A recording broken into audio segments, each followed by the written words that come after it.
Donc Emmanuel, vous êtes membre du Conseil national du numérique. Vous avez également plusieurs, ce ne sont plus des initiatives à ce stade-là, mais plusieurs créations numériques à votre actif.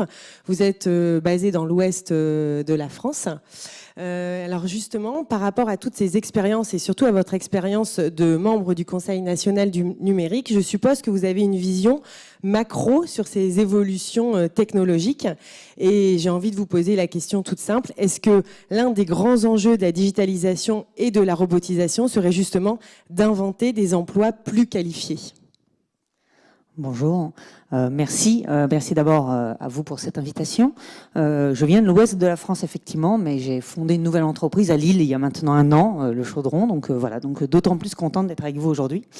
Sur cette grande question qui nous est régulièrement posée, vous imaginez en ce moment. Et qui fait la une des médias régulièrement voilà. Aussi dans différents dossiers. C'est évidemment la question de quel avenir même du travail. On peut aller jusque-là.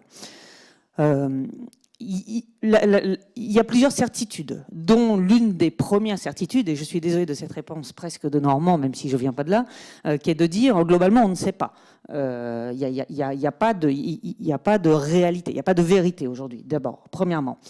Deuxièmement, il y a tout de même une certitude absolue, c'est que nous allons vers une mutation massive de l'ensemble des métiers, pas uniquement des métiers peu qualifiés. On parle bien de l'ensemble de métiers, aussi bien industriel que dans le monde du service, et vers cette mutation, non seulement des métiers, et mutation de la manière de produire, on va dire, c'est-à-dire des circuits de production. On voit l'arrivée de l'intelligence artificielle, au-delà de la question de la robotisation, on voit l'impact de la data, on voit les nouvelles formes de travail. Moi-même, je suis plutôt pionnière dans l'univers des Fab Labs et autres lieux de production avec des imprimantes 3D, des découpes laser. Un Fab Lab, rappelez en 2 mots. Un Fab Lab, c'est un lieu ouvert à tous, permettant à chacun de venir produire autrement. Donc on y met à disposition, comme dans une salle de gym, sur abonnement, la possibilité de venir utiliser des découpes laser, des imprimantes 3D, etc., pour permettre à chaque individu de venir produire. C'est la même démocratisation que quand la grande informatique est devenue micro-informatique, l'invention du micro-ordinateur, quand Internet est devenu le web et c'est ouvert à tous, ça a changé le monde, quand les outils de production deviennent accessibles à chacun, évidemment, on rechange de nouveau le monde. Voilà. Vous rajoutez à ça le phénomène IA, vous mettez les nanotechnologies, vous rajoutez tout ce qui se passe dans le domaine biologique, je suppose, parce qu'on est dans l'agroalimentaire, etc., etc. Vous avez un ensemble d'évolutions qui vont, ensemble et par convergence, entraîner une mutation de la chaîne de valeur et de la manière de produire la valeur. Donc j'entends la question à la fin qui est de dire comment est-ce que... plus exactement, la question que moi j'aimerais poser, c'est aussi... quelle nouvelle forme de redistribution de la valeur par l'entreprise vers l'humanité. Parce qu'on voit arriver effectivement des entreprises qui continuent à produire de la valeur, et même de plus en plus, j'en accompagne un certain nombre d'entre elles, et on voit bien qu'on a des courbes de progression dans les années à venir très très fortes, mais avec un nombre d'emplois qui stagne, voire qui diminue. J'ai lu ce matin, Michelin, diminue de 1500 postes. Il se réorganise, en fait. Voilà, c'est le terme employé. Voilà, il ne remplace pas les départs. Il y a quelques départs volontaires par la même occasion. Ce n'est que le début. On sait que dans le monde de la banque, ça va être aussi de la même manière, très important. Donc voilà, c'est pas une question de faire peur, c'est plutôt une question d'oser se poser la question effectivement de quelle forme d'activité demain économique, premièrement. Et deuxièmement, c'est de dire, quels que soient les métiers, nous avons besoin de nous former à la culture digitale. Nous avons besoin d'acquérir des compétences digitales. Et effectivement, dans des métiers moins qualifiés, se pose la question de devoir apprendre à utiliser des interfaces numériques. Là où, par exemple, je travaille avec des sociétés en insertion d'emploi qui, jusque-là, arrivaient à faire travailler des gens qui n'étaient pas lettrés du tout, avec une question d'analphabétisme dans les entreprises. À l'heure du digital, ça devient très compliqué. Et donc, effectivement, des nouvelles formes d'interface, des nouvelles formes de circuits de production. Donc, comment est-ce qu'on accompagne cette mutation des compétences de chacun? Et je pense, c'est pour ça que je suis très contente avec vous aujourd'hui, parce qu'effectivement, c'est l'enjeu majeur RH, c'est celui de la formation continue, de la formation permanente, et de la formation sur la micro-compétence. Moi, je suis intimement convaincue, c'est l'objet de ma dernière activité, que tout le monde a des talents et qu'on doit juste pouvoir permettre à chacun d'apprendre très vite, en très peu de temps, la compétence dont il a besoin au bon moment. Et donc, c'est effectivement non pas se lancer dans une formation 2 mois, 3 mois ou même 3 semaines, ou même 3 jours, mais en 2 heures, 3 heures, qu'est-ce que je peux apprendre, y compris par mes pairs, par mon voisin, par celui qui, dans l'entreprise, sait déjà, de manière plutôt très transversale. Voilà. Oui. Quelques éléments de réponse. Et effectivement, un appel général au sein du Conseil national du numérique. On est absolument tous alignés, pas surtout toujours, mais sur ce point clé qui est une nécessité de reformer tout le monde face à une 3e révolution industrielle en cours et qui, comme lors de la 2e révolution industrielle, a demandé une formation massive de la population qui a amené, par exemple, à tout le monde à savoir lire, écrire, compter, tout simplement. Voilà, on est face aux mêmes enjeux devant nous. Et ça va nous occuper probablement quelques années, voire décennies devant nous. Tout à fait.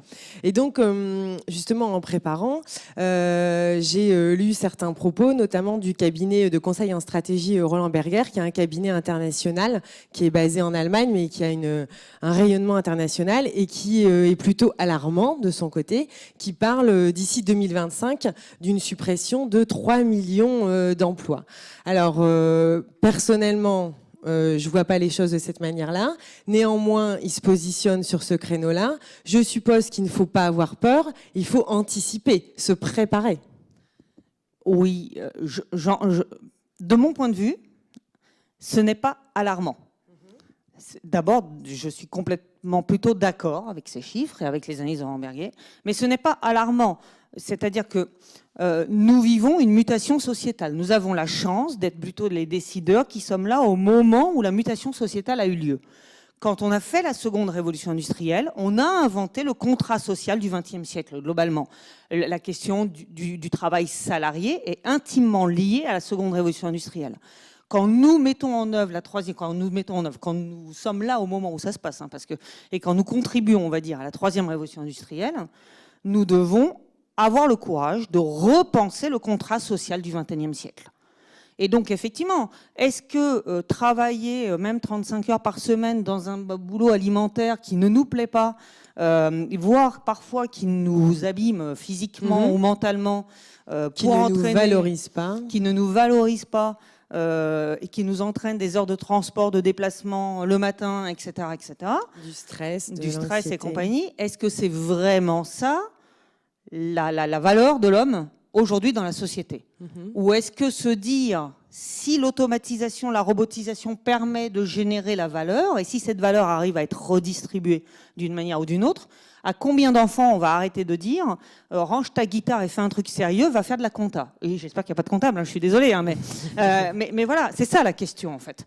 La question, c'est de dire comment on peut au contraire le voir comme une opportunité d'amener chacun à développer ses talents, d'amener chacun à recréer du lien social, à pouvoir de nouveau, par exemple, je sais pas, à s'investir dans la vie de la cité, je crois qu'on est dans une belle maison pour ça, à pouvoir effectivement contribuer à des cours particuliers, à la question de l'éducation, si on arrive, encore une fois, à redistribuer.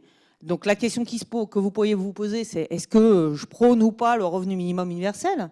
C'est un débat, c'est l'une des pistes possibles. C'est la piste pour accompagner justement cette mutation. Pour accompagner cette mutation, c'est-à-dire d'un côté, nous générons de la valeur globale, très clairement.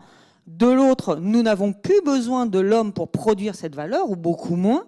En tout cas, pas de la même manière. Pas de la même manière. Et puis, si on va un petit peu plus loin que la question, effectivement, la robotisation, je comprends parfaitement, mais nous, on s'intéresse à des sujets, par exemple, un sujet majeur, qui est le sujet de la blockchain, qui permet demain... Alors, c'est pas forcément clair. Est-ce que vous pouvez expliquer la blockchain? C'est un terme qu'on entend depuis quelques temps, qui est assez récurrent, mais parfois c'est un peu nébuleux. Alors, donnez-nous une définition. La définition en moins d'une minute, ça va être compliqué. Mais voilà, c'est compliqué.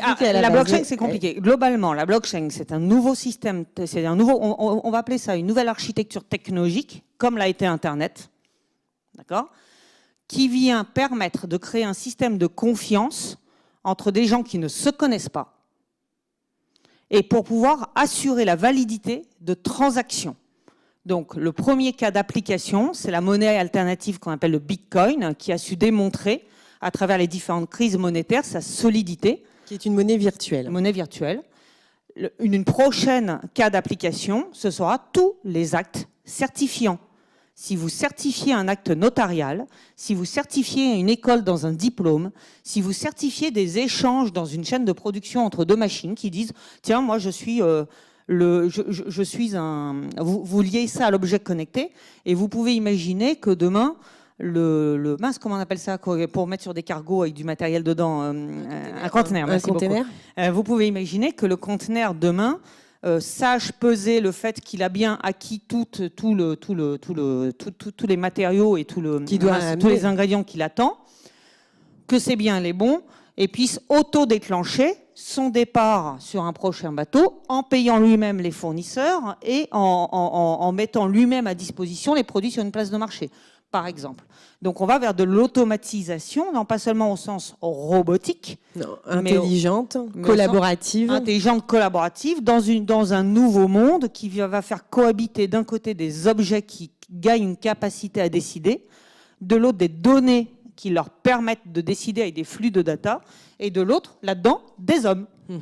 Mais des hommes qui ne sont plus la seule forme d'intelligence mondiale. Quoi, vous voyez, donc ça vient quand même nous interroger. Gilles Babinet, qui a été le premier président du Conseil national du numérique, parle d'une révolution anthropologique. Donc voilà, je sais pas, je suis un peu désolée parce que souvent quand j'interviens, voilà. Mais je préfère le dire. Mais c'est intéressant parce que vous avez une vision beaucoup plus large. Donc voilà, on extrapole un peu. Néanmoins, après, on a des acteurs de terrain, donc on va pouvoir recentrer sur le cœur de notre sujet. Mais c'est intéressant de nous emmener plus loin aussi pour prendre un peu de hauteur sur le sujet. Tout à fait, et merci. Et pour le coup, ce qui est important vraiment pour moi à exprimer, c'est que le numérique n'est pas technologique, contrairement à ce qu'on a cru pendant longtemps. Il est culturel et politique. Politique au sens où il réinvente la manière de faire société ensemble. On n'apprend plus de la même manière, on ne fait plus de la mobilité de la même manière, on ne se soigne plus de la même manière, on n'habite plus de la même manière par la révolution digitale. Et évidemment, on ne travaille plus, le mot travail ne veut plus dire la même chose. Pour vous donner un autre exemple qui, moi, me passionne, c'est... Avant, j'allais à la mairie pour faire mes papiers administratifs, j'allais à l'école pour apprendre, j'allais à l'église pour le culte. Il y avait la ville, l'urbanisme était construit autour des fonctions de la société. Aujourd'hui, toutes ces fonctions, je peux les faire depuis chez moi ou depuis un smartphone. Donc, comment on redessine la ville, la manière d'agir? C'est quoi le rôle de l'entreprise, dont je suis moi-même entrepreneur avec plusieurs activités d'entrepreneur. Donc, je suis convaincu que nous avons un rôle comme entrepreneurs. Mais pour autant, ne pas s'inquiéter du fait que oui, il va y avoir de la destruction massive d'emplois. Oui, ne pas s'inquiéter si nous, collectivement, de manière responsable, nous mettons en œuvre des ressources pour, permettre d'assurer à ces personnes qu'elles vont pouvoir trouver des activités dans un monde digital. Donc la question de la montée en compétences, il faut combattre l'illettrisme technologique absolument, premièrement. Et deuxièmement, si nous, collectivement et politiquement, nous arrivons à mettre en place un contrat social du XXIe siècle. C'est ça les enjeux que nous traitons. Et vraiment, et sur la question de l'illettrisme technologique, je pense que des mots comme blockchain, des mots comme API, des mots comme... API, voilà, ces interfaces c'est une API. Vous imaginez un château Playmobil, Playmobil, oui, c'est bien ça, excusez-moi. Un château fort Playmobil. Il est super beau, il est solide, c'est costaud, vous le bougez, vous le lâchez de l'autre côté, aucun problème, ça bouge pas, le gamin peut faire plein de trucs avec, etc. C'est vos systèmes d'information d'aujourd'hui, généralement. Après, vous voulez changer la forme de la fenêtre, vous voulez rajouter une nouvelle tour, vous voulez mettre une passerelle pour aller combattre les corsaires qui débarquent pendant ce temps sur ce beau château fort. Il y a des problèmes d'anachronisme, je vous l'accorde, mais voilà. Corsaire, château fort. C'est beau, c'est beau. Vous les mettez en relation, c'est juste pas possible. C'est-à-dire qu'à chaque fois que si vous voulez toucher votre château Playmobil, comme votre système d'information, on vous explique que ça va être très long, compliqué et que ça coûte une fortune, voire qu'il faut le jeter et en mettre un autre. Voilà. Les API, c'est faire de votre château fort un château fort non plus en Playmobil, mais en Lego. Vous avez plein de petites briques, toutes combinables les unes avec les autres, pour pouvoir venir former la forme de votre château et ajouter une nouvelle fenêtre, une passerelle, etc., comme vous voulez. Évoluer. Et donc évoluer, être adaptable, être évolutif. Et donc en informatique, ça s'appelle avoir un système d'information basé sur des API. C'est-à-dire des petits modules qui vont vous permettre de rapidement vous ouvrir vers d'autres. C'est ce qu'a fait Amazon ou Google. Hein. Ouais, tout à fait. Quand vous embarquez une carte, une Google Maps dans votre site Internet pour dire où vous êtes, vous faites appel à l'API de Google qui vous permet d'utiliser leur service sans avoir accès pour autant à leur code. Voilà. Donc on le fait tous les jours, j'aurais tendance à dire, mais donc ces mots-là. Sans le savoir. Et le problème, c'est bien ça, c'est qu'il est compliqué de décider sans savoir. Et donc l'illettrisme technologique, c'est pas seulement la question des emplois peu qualifiés, c'est nous tous dans cette salle, et c'est le besoin que tous les décideurs, y compris, montent rapidement en compétence sur ces enjeux pour pouvoir de nouveau être en capacité de décider.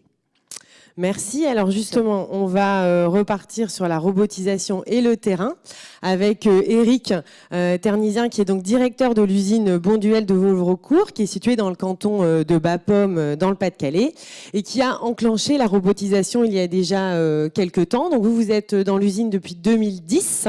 Ça s'est passé comment, la robotisation dans votre usine? Non, moi, je suis dans l'usine depuis 2010.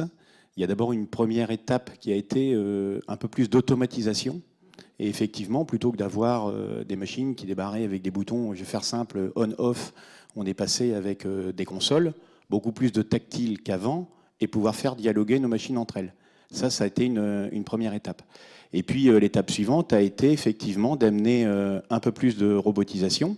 Et comme ça a été dit dans le commentaire, effectivement, aujourd'hui les robots c'est un petit peu moins cher. Et puis, il y avait des gains en productivité, mais pas que ça. Parce que derrière, effectivement, il y a les conditions de travail, de plus en plus de troubles musculo-squelettiques. Et on a dit avec les années à venir, eh bien, c'est quelque chose qui va augmenter. Et puis, quelque chose aussi, c'est la difficulté à trouver de la main-d'œuvre fidèle pour ce type de poste. Puisqu'on est dans une entreprise, hein, nous, on travaille énormément l'été, donc c'est peu de vacances l'été. C'est du 3-8. C'est une activité saisonnière. C'est une activité saisonnière. Sur quels légumes vous travaillez dans votre usine? On travaille sur du pois. En ce moment, on est avec du pois carottes. À partir du mois d'août, ce seront des haricots verts. On va basculer sur des épinards au mois d'octobre. Et j'ai une activité comme ça jusqu'au mois de décembre, avec beaucoup de tâches qui étaient manuelles. Donc aujourd'hui, on essaye d'automatiser ces tâches-là, de mettre des robots. Hein. Il y a certains robots que l'on a vus là dans la vidéo qui effectivement sont utilisés chez nous ou vont l'être dans les années à venir. Et vous en avez déjà quand même mis en place. Lorsque on a préparé ensemble l'intervention, vous avez expliqué que vous en aviez déjà mis en place. Et en fait, votre retour d'expérience, c'est aussi de constater que quand vous êtes arrivé en 2010, vous aviez autant d'employés dans votre usine. Il y a des mises en place de robotisation qui se sont faites. Et aujourd'hui, il y a toujours le même nombre d'employés. Sauf qu'il y en a qui sont montés en compétences. Alors effectivement, aujourd'hui, la robotisation chez nous ne s'est pas faite au détriment de l'effectif. C'est-à-dire que j'ai un effectif qui est resté stable. Alors il y a eu effectivement une montée en compétences des gens, puisque si on prend, et Alliance Emploi le connaît bien, un chef de ligne chez nous, on lui demandait de suivre les paramètres de process et d'avoir des opérations de nettoyage. C'était essentiellement le gros du travail d'un chef de ligne. Aujourd'hui, avec beaucoup plus d'automatisme et de robotique, on va lui demander effectivement de pouvoir assurer les premières opérations de maintenance. Donc d'avoir des compétences en électrique, en pneumatique, s'il y a un capteur qui ne marche pas, de pouvoir intervenir rapidement. Alors je vous ai dit effectivement, au niveau de l'effectif, à une personne près, c'est exactement le même, sauf qu'on a rééquilibré nos fonctions. C'est-à-dire qu'aujourd'hui, on a des chefs de ligne qui sont montés en compétences, on a fait évoluer notre service technique, c'est-à-dire qu'aujourd'hui, j'ai très peu maintenant de mécaniciens qui étaient dans un groupe comme Bonduelle, je dirais le deuxième ou le troisième métier, parce qu'on est dans l'agroalimentaire, mais le plus gros service chez nous, c'est le service technique. Et on est allé vers des électromécaniciens, parce qu'effectivement, il faut pouvoir intervenir sur les programmes qu'un mécanicien ne sait pas faire. Et puis, c'est développé à côté des services qui n'étaient pas des services, je dirais, énormes, et qu'ils deviennent. Je prends le service qualité, je faisais le constat que cette année, sur le site, j'ai plus de personnes postées dédiées au suivi de la qualité que dédiées au suivi des équipements des machines. Alors que historiquement, dans nos métiers, le service technique était quasiment, on disait, le mal nécessaire, et c'était le premier poste lorsqu'on tournait dans l'usine. Après, on dit oui, on va détruire des emplois. Il y a d'autres emplois à côté qui vont se créer. La formation. Parce qu'à aujourd'hui, ce type de machine évolue beaucoup plus que ce qu'on avait avant. Ça veut dire qu'au niveau de la formation, les gens vont devoir régulièrement mettre leurs connaissances à jour, à niveau. Et je vois le service formation chez nous qui était demandé une formation par-ci, par-là, a eu une croissance énorme. Les services RH ont également augmenté. Aujourd'hui, vous allez avoir des gens beaucoup plus qualifiés. Ils vont vous demander beaucoup plus une vision sur leur carrière à moyen et à long terme que le salarié lambda qui avait la seule ambition de venir, et je dirais d'occuper cette fonction-là pendant 30 ou 35 ans. Et il y avait des gens et ça les sécurisait. Aujourd'hui, ce qui est sûr, c'est que quelqu'un qui rentre dans une entreprise avec un métier, il est sûr qu'à moyen terme, elle occupera même plus du tout le même type de poste. Et il faut être amené à intégrer aussi ce que j'appelle les changements, que ce soit les changements ou les mutations physiques, comme les changements de métier. Et là, il y a un gros travail à faire. Parce que, historiquement, les gens n'étaient pas forcément préparés à ce type de démarche dans leur tête. Donc là, effectivement, au niveau des services RH, il y a quelque chose à faire. Et alors justement, comment vous les accompagnez? Est-ce que vous avez mis des process en place pour les accompagner dans ces changements, dans cette évolution de mentalité, mais de société aussi? Oui, alors aujourd'hui, on appuie pas mal sur la formation. Donc après, ce qu'on a développé dans certains métiers, c'est après la formation interne. Alors je prends un exemple tout simple, par exemple, un métier qui a bien évolué et qui est un bon exemple, qui est le métier de cariste. Avant, on demandait à un cariste de prendre une palette et de la déplacer. Depuis, on a des emplacements, on a des choses indexées. Un cariste, il est sur son chariot avec une tablette et puis il doit interroger, ils doivent pouvoir maîtriser l'informatique. Ça devient un frein bloquant pour certains postes de cariste. Un cariste, et vous disiez tout à l'heure, si sa personne est illettrée, ça va être compliqué. Par contre, il ne faut pas leur faire peur. Donc en fait, ce qu'on a fait, c'est qu'on a formé par exemple 3-4 caristes et ces gens-là forment en interne. Donc c'est déjà plus rassurant aussi pour un collaborateur d'être formé par son collègue. Et c'est valorisant pour le collègue. Alors c'est valorisant effectivement pour le collègue, puisque aujourd'hui, on a chez nous 4 caristes qui ont, alors au départ on a dit que ça allait être 15-20%, qui sont 30% du temps à faire de la formation. Mais de la formation de cariste, mais ils ne font pas que de la formation de cariste aujourd'hui. Ils font des formations de secouristes, ils font les formations d'équipiers de première intervention, et ça c'est des fonctions ou des métiers, il y a 5 ans on ne l'imaginait pas dans notre groupe. D'accord, donc ça a évolué aussi très très vite. Donc ça évolue très très vite. Et je vous dis aujourd'hui, et même des gens, on le voit, qui au sein d'une fonction ne vont pas occuper une seule fonction, mais on va être responsable de 2 ou 3 secteurs. En qualité, ma responsable qualité aujourd'hui a une grosse partie de son travail sur l'environnement. Ça c'est des choses, avant on disait qualité, ben non. Maintenant, qualité égale environnement. Voilà. Alors Augustin, vous, votre entreprise, on va vous donner le micro, votre entreprise est donc spécialisée entre autres dans la Lucullus de Valenciennes, qui est une spécialité gastronomique qui mêle le foie gras et la langue de bœuf, pour ceux qui ne connaissent pas, qui est d'ailleurs une spécialité délicieuse, et qui est une PME donc, qui regroupe 16 salariés. Et donc je dis entre autres parce que vous fabriquez également des confitures, des confits d'oignons, pour accompagner du foie gras ou en l'occurrence la Lucullus. Alors dans votre entreprise que vous avez reprise, parce que la Lucullus ça date de bien avant le début de votre reprise, l'automatisation a été enclenchée sur certains produits, pas forcément sur tous les produits. Est-ce que vous pouvez nous expliquer un petit peu ? Oui, peut-être juste revenir dans le cadre de l'APME que je dirige. Moi, je suis très optimiste effectivement sur l'environnement économique global, parce que je pense que les mutations, elles sont globales, comme vous l'avez dit, et du coup, c'est pas nous, chefs d'entreprise, qui l'imposons aux salariés, c'est un mouvement de société qu'ils vivent partout au quotidien. Et donc, nous, l'entreprise, nous ne faisons que suivre et on n'impose pas des choses. Autant la première machine que j'ai mise en route, les gars m'ont dit, oh, on dirait un TGV. Et c'était ma décision et j'ai imposé ce TGV. Autant maintenant, on met un pupitre de commande numérique. Le gars, il a son téléphone portable dans la poche et finalement, ça ressemble un petit peu au téléphone portable qu'il a. C'est du numérique et il est presque plus à l'aise d'y voir cette chose-là. Sur l'aspect formation, je pense aussi que effectivement, on a aussi des gens illettrés ou autres, mais finalement, le fait de passer sur des pupitres digitales ou numériques permet aussi de personnaliser un peu les outils et les critères et les indicateurs. On a par exemple des niveaux. Avant, il fallait qu'il règle sur 1, 2, 3, 4, 5, 6 ou des choses comme ça. Maintenant, on va avoir une représentation cylindrique avec plein, haut, bas, avec des indicateurs rouge, vert. Et finalement, c'est aussi beaucoup plus facile pour les opérateurs de s'approprier certaines opérations sur du digital, parce qu'on va flaguer tout de suite le petit smiley ou pas, si il est bon dans ses critères. Et l'automatisme va permettre d'analyser lui-même si on est dans les critères de réglage qu'il faut. Et donc de donner le signal à l'opérateur, c'est plus forcément à l'opérateur de faire ce contrôle. Et donc on délègue une partie de l'intelligence aussi finalement. Donc on en attend plus de responsabilité de l'opérateur, mais il est réassuré dans ses processus par les équipements. Pour ce qui concerne l'Oculus, effectivement, on a automatisé des tâches répétitives de conditionnement et relativement à faible valeur ajoutée. Et ça se fait plutôt par de la mécanisation. Maintenant, la robotique, pour moi, c'est un vrai sujet de cas de conscience, on va dire, parce que la robotique permet aussi de faire des processus à plus forte valeur ajoutée. Notre assemblage sur le foie gras, c'est quelque chose qu'on fait à la main, à la poche à douille, où on a toute une histoire, et qu'on ne pouvait pas mécaniser, à moins d'en faire un produit très, très bas de gamme et de détruire la qualité. Parce qu'il faut dire que vous exportez beaucoup, en fait. Non, pas beaucoup, non. Beaucoup. J'aimerais bien, mais... Vous exportez... je peux dire si ça fait plaisir, mais...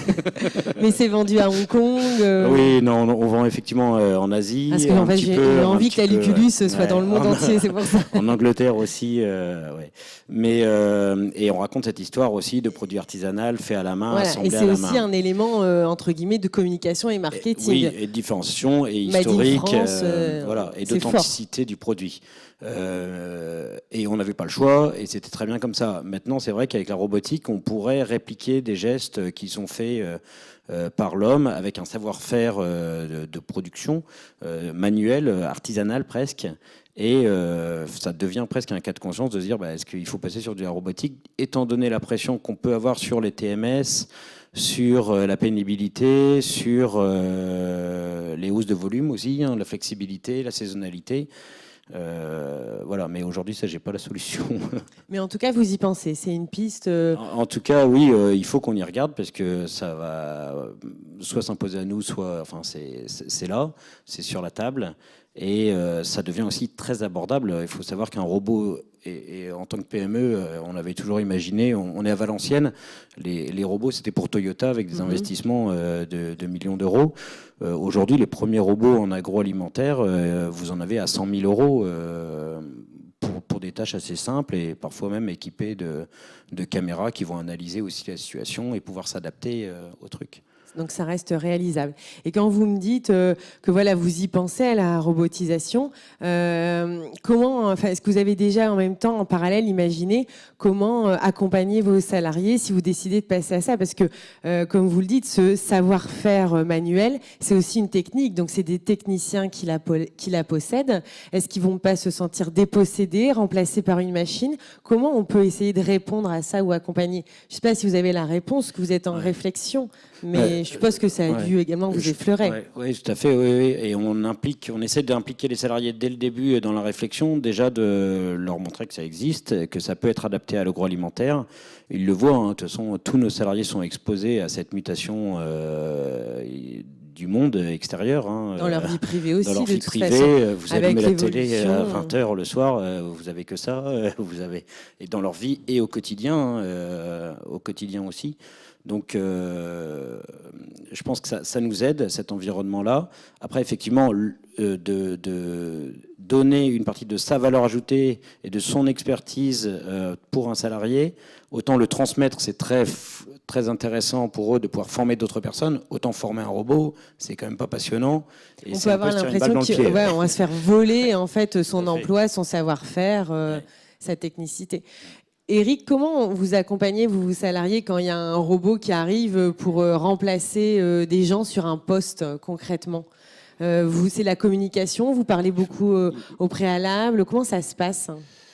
En fait, il a fallu y aller, je dirais, progressivement. Je me rappelle de la première étiqueteuse.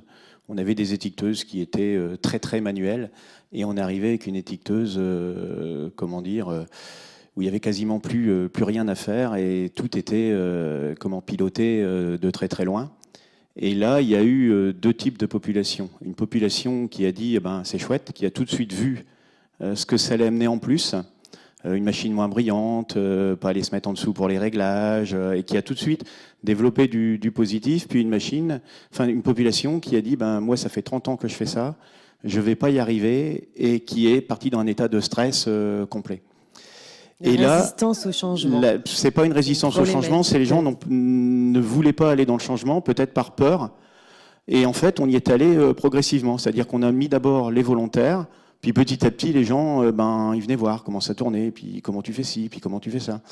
Et puis petit à petit, on les a mis. Puis après, ces gens-là ont été rassurés. Puis après, on a amené la deuxième machine. Mais je pense qu'il faut du temps et aussi de la communication. Mais une communication qui doit être, alors je vais dire positive, mais qui doit avant tout être franche. C'est-à-dire qu'à un moment donné, on doit dire effectivement, voilà, ça va amener du plus. Il faut effectivement dire, mais ça, on ne pourra plus le faire, ou effectivement, ce sera moins bien qu'avant, et les gens vont l'intégrer. Et donc, il faut aussi, faire attention aussi, je veux dire, à une communication trop positive. On vend le truc, on y va, c'est super. Forcément, non. Voilà, c'est la voiture. Je pense que les gens, quand ils ont vu arriver les premiers GPS dans la voiture, ont dit le bazar à régler, ça va pas, je comprends rien. Je veux une voix d'homme, j'ai une voix de femme. Le truc, il me coupe la radio. Enfin, et puis petit à petit, pas où j'ai envie d'aller. Voilà, le truc il fait n'importe quoi, il n'est pas à jour, ça va pas. Il a fallu se l'approprier. Puis la plupart des gens se disent maintenant, mais non, c'est génial. Et quels sont ceux qui disent j'arrête le GPS et je reprends une carte. Il n'y en a pas beaucoup, c'est pas facile de déployer sa carte sur le volant. Mais c'est exactement pareil. Et à aujourd'hui, je pense que ça évolue dans le monde de tous les jours et on y est contraint. Et dans l'entreprise, à un moment donné, c'est exactement pareil. Et faire le parallèle avec la vie de tous les jours, rassurer les gens, faire preuve aussi, je dis dans l'entreprise, d'empathie. C'est-à-dire de se mettre à la place des personnes. Mais après, je veux dire, c'est compliqué. Moi, j'ai un iPhone, je l'utilise peut-être à 25% de ses capacités. Ma fille arrive, elle me dit, mais attends, tu t'en sers très très mal. Dans l'usine, c'est exactement pareil. Et il faut avoir des nouveaux qui, eux, vont aller plus loin, puis vont donner des astuces. Et c'est beaucoup, je dirais, de communication, rassurer les gens et puis et faire preuve d'empathie, c'est-à-dire redonner une dimension humaine à quelque chose qui est mécanique en fait. Ouais, qui n'est pas à la base. Voilà. Alors, on a abordé aussi le coût justement de cette robotisation. Au début, je vous ai vu, quand Augustin en a parlé, je vous ai vu acquiescer en disant que oui, effectivement, il y avait maintenant des robots qui étaient plutôt abordables. Il existe aussi des aides, des moyens de financement justement pour essayer d'adapter cette robotisation aux entreprises. Emmanuel ? Bonne question pour tout vous dire. Comme vous êtes au Conseil national du numérique, peut-être que vous êtes au cœur des aides, il y a peut-être des prêts numériques. Moi, j'avais vu des programmes qui s'appelaient Robots Start PME qui avaient été lancés par le gouvernement. Il y a un fonds également, Robolution Capital, qui a été lancé par Bruno Bonnel, qui était déjà dans les robots on en a entendu parler dernièrement parce qu'il s'est présenté aux législatives dans un arrondissement lyonnais. Il a été élu d'ailleurs et c'était l'ex-PDG d'Atari. Donc ouais, il s'intéresse beaucoup à la robotisation, donc il a créé un fonds pour aider. Je ne sais pas, peut-être que vous avez des pistes justement de financement. Oui, alors, avant de traiter la question du financement, je trouve que c'est très intéressant ce qui a été dit, y compris le parallèle avec la vie privée. Ouais. Parce que dans le même rapport Roland Berger, ils le disent très bien, en France, on a une caractéristique assez surprenante, qui est que nous sommes les Européens les plus connectés globalement. Et pourtant, nous sommes lointainement le 16e pays digital en Europe. Il y a une espèce de fort décalage. Pourquoi on est les plus connectés ? Parce que ma grand-mère à moi, aujourd'hui, elle ne serait pas toute jeune si elle était encore en vie, eh bien, elle passait ses commandes de 3 Suisses sur le Minitel. Donc, en fait, la pratique numérique, nous la faisons déjà depuis plusieurs générations en France. Pour autant, quand les gens arrivent à l'entreprise, ils s'adaptent au SI de l'entreprise, ils s'adaptent à la fiche de poste de l'entreprise, ils s'adaptent à ce qu'ils pensent que l'entreprise appelle d'eux. Et donc, pour beaucoup, ils oublient, ils laissent de côté, ils laissent au vestiaire leurs compétences digitales. Ça veut dire que dans vos organisations, il existe de la compétence digitale. Et c'est important de les détecter, de les aider à se révéler. Au sein du Conseil national du numérique, nous avons appelé à lancer un programme de connecteurs ou d'ambassadeurs du numérique. Et je crois que finalement, on les appelait les connecteurs, qui sont, à la manière, moi je dis souvent, comme les sapeurs-pompiers, comment vous avez des gens qui, à n'importe quel moment, peuvent être interpellés pour venir aider à traiter une grande cause qui va être celle de la transition digitale, et qui ont les compétences en interne de manière volontaire dans leur vie d'à côté, et qui peuvent les mettre soudainement au service de l'entreprise ou au service du territoire, au-delà de l'entreprise. Donc voilà. Et par contre, je vais mettre un bémol à ce que je dis là. De la même manière, je discute beaucoup en ce moment avec La Poste, voilà, sur différentes missions. Et le groupe La Poste, qui est un très grand groupe, et qui surtout traite de toute la population française, a un chiffre qui dit 20 à 25% de la population française est incapable à date d'aller au bout d'un formulaire en ligne. Donc on a une vraie situation d'illettrisme. C'est peut-être parce que les formulaires de La Poste sont compliqués. C'est pas que ceux de La Poste, malheureusement. Il faut, je pense, aller voir le film « Moi, Daniel Blake », si vous ne l'avez pas déjà vu, de Ken Loach, pour comprendre effectivement que oui, il y a toute une frange de la population qui, elle, est très, très, très éloignée du digital, vraiment, et que tout le monde n'a pas un smartphone dans sa poche. Tout le monde n'a pas l'habitude d'utiliser ces interfaces. Donc, voilà. Donc, oui, globalement, ces compétences existent et le parallèle à la vie privée est très bon. Est important. Et en même temps, il est important en termes de RH de détecter toutes les personnes qui sont en réelle souffrance technologique, parce que là, il va falloir faire des actions particulières pour les accompagner, y compris pour qu'elles ne soient pas en décrochage sociétal demain. D'accord. Voilà.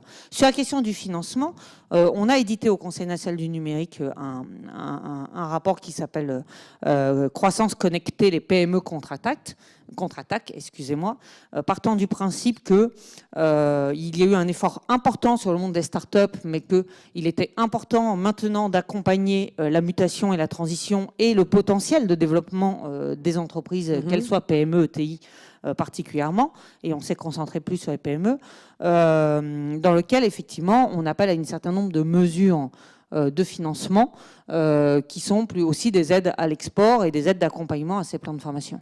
Voilà, je les maîtrise. C'est pas l'axe. J'ai beaucoup piloté l'axe mutualisation des compétences et ressources. On peut le trouver en ligne. Bien sûr, sur le site du site. Conseil national du numérique. Alors, le Conseil national du numérique est une institution indépendante du gouvernement. C'est des nominations président de la République d'une trentaine de personnalités qui sont là pour aider à construire plutôt une pensée, une vision et un éclairage de l'impact du numérique sur la société à titre économique et sociétal. C'est pour ça que je suis moins au courant des mesures purement fiscales du gouvernement lui-même. Voilà.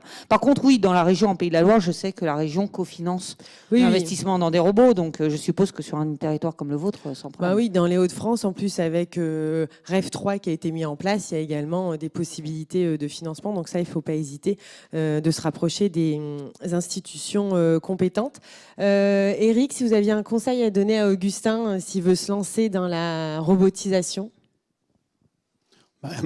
Moi, je lui dirais qu'il faut y aller. Je pense qu'il faut y aller en prenant son temps et surtout en s'assurant que la totalité des personnes ou une majorité des personnes suivent. Parce que demain, si on va vers de la robotisation et que les salariés ne suivent pas, c'est voué à l'échec. Mais par contre, ce qui est sûr, c'est que la première machine, elle doit être impulsée, avec mon expérience, par la direction d'usine. Et montrer qu'effectivement, par rapport à ça, ça mène un plus. Et que les salariés y retrouvent leur compte.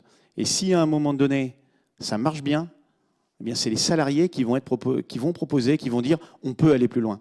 Moi, je l'ai connu sur des machines, je l'ai connu à l'usine quand on a changé la messagerie.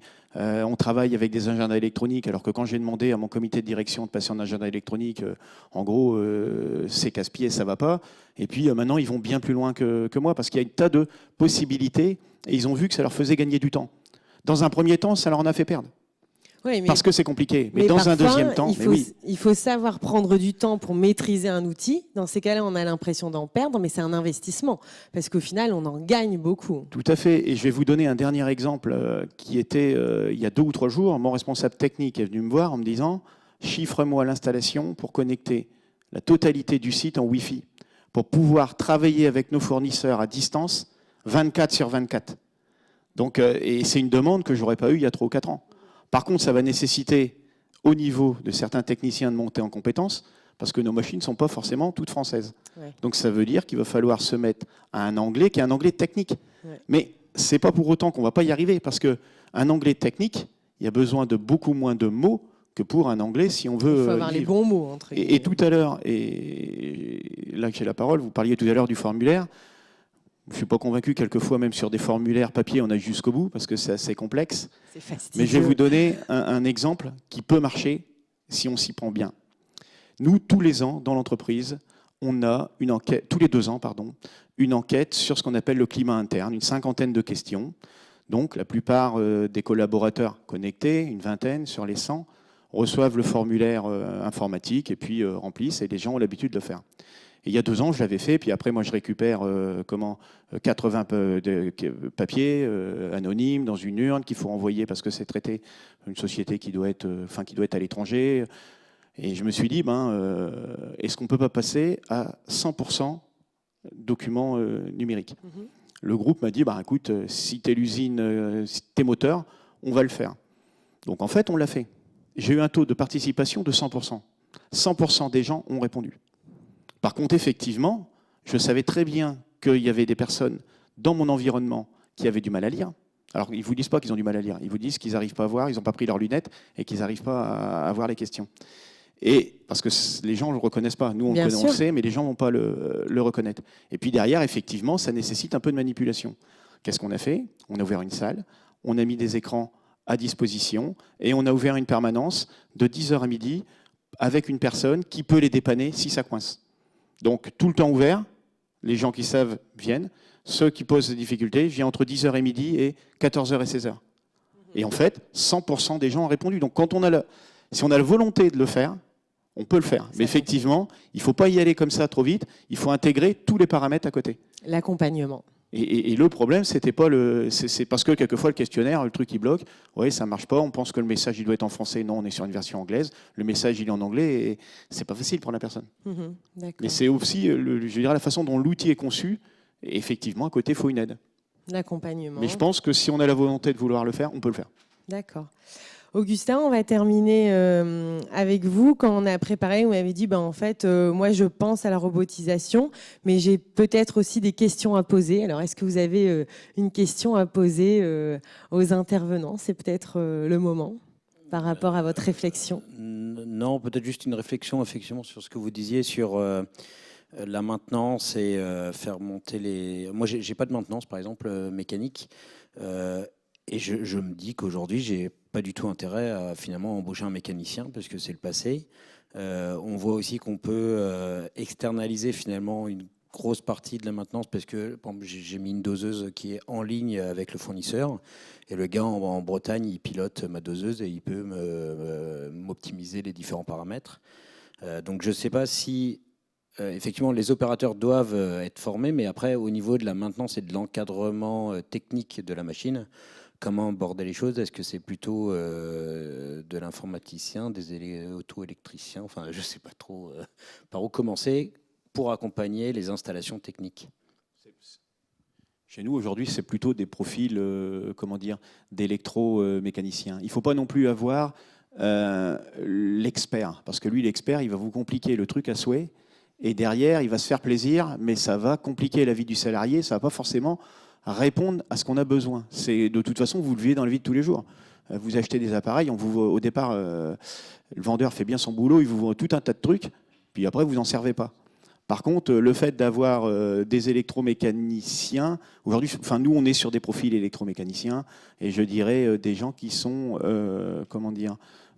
dans des grosses usines comme nous, on va avoir un expert, mais après, on essaye d'avoir des généralistes parce qu'il faut comprendre le fonctionnement de la machine pour pouvoir intervenir partout. Et effectivement, c'est ce que vous dites, si à un moment donné, vous êtes sur une machine et qu'il y a de la compétence, le fait d'être en ligne, la société va pouvoir vous dépanner. Par contre, vous avez un tas de petites interventions ou d'améliorations sur la ligne qui ne sont peut-être pas faites par votre vendeur, par votre fabricant, mais qui peut être fait par la personne que vous avez au niveau du service technique. Donc des formations aujourd'hui, des gens avec des BTS en électromécanique, ça nous va, c'est le profil qui nous va très très bien en industrie. Merci beaucoup. Je pense qu'on peut les applaudir pour ces témoignages. Vous allez rester encore quelques minutes sur scène. En tout cas, on retiendra qu'il ne faut pas avoir peur de la robotisation, qu'il faut accompagner, communiquer, être transparent et ne pas hésiter à insuffler justement cette dynamique.